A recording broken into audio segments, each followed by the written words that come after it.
بسم اللہ الرحمن الرحیم۔ حضرت عائشہ رضی اللہ عنہ بیان کرتی ہیں، میں نے عرض کیا اللہ کے رسول، مجھے بتائیں اگر میں جان لوں کہ کون سی رات شب قدر ہے تو میں اس میں کیا دعا کروں؟ آپ صلی اللہ علیہ وآلہ وسلم نے فرمایا، کہو اللہم انک عفو تحب العفو فاعف عنی۔ اے اللہ، بے شک تو درگزر فرمانے والا ہے، درگزر کو پسند فرماتا ہے، پس مجھ سے بھی درگزر فرما۔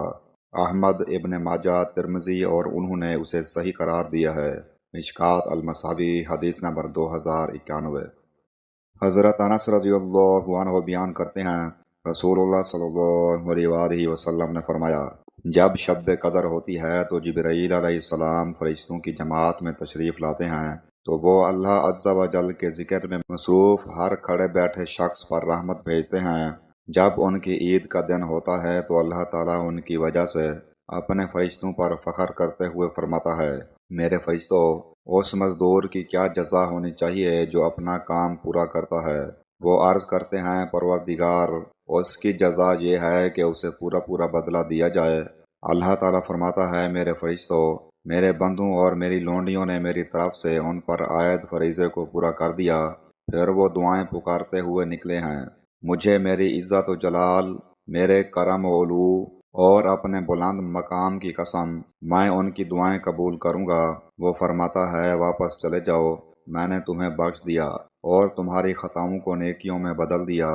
آپ صلی اللہ علیہ وآلہ وسلم نے فرمایا، وہ اس حال میں واپس آتے ہیں کہ ان کی مغفرت ہو چکی ہوتی ہے۔ مشکات المصابی، حدیث نمبر 2096۔ حضرت ابو ہریرہ رضی اللہ عنہ بیان کرتے ہیں، نبی صلی اللہ علیہ وآلہ وسلم کو ہر سال ایک مرتبہ قرآن سنایا جاتا تھا، اور جس سال آپ کی جان قبض کی گئی اس سال 2 مرتبہ سنایا گیا، اور آپ ہر سال 10 دن کا اعتکاف کیا کرتے تھے، لیکن جس سال آپ کی جان قبض کی گئی اس سال آپ نے 20 روز کا اعتکاف فرمایا۔ مشکات المصابی، حدیث نمبر 2099۔ حضرت ابو ہریرہ رضی اللہ عنہ بیان کرتے ہیں، رسول اللہ صلی اللہ علیہ وآلہ وسلم نے فرمایا، اللہ تعالیٰ فرماتا ہے، مجھے اپنے وہ بندے زیادہ محبوب ہیں جو ان میں سے افطار کرنے میں جلدی کرتے ہیں۔ مشکات المصابی، حدیث نمبر 1989۔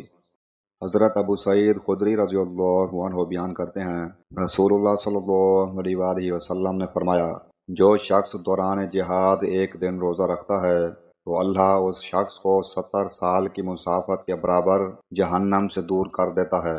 مشکات المصابی، حدیث نمبر 2053۔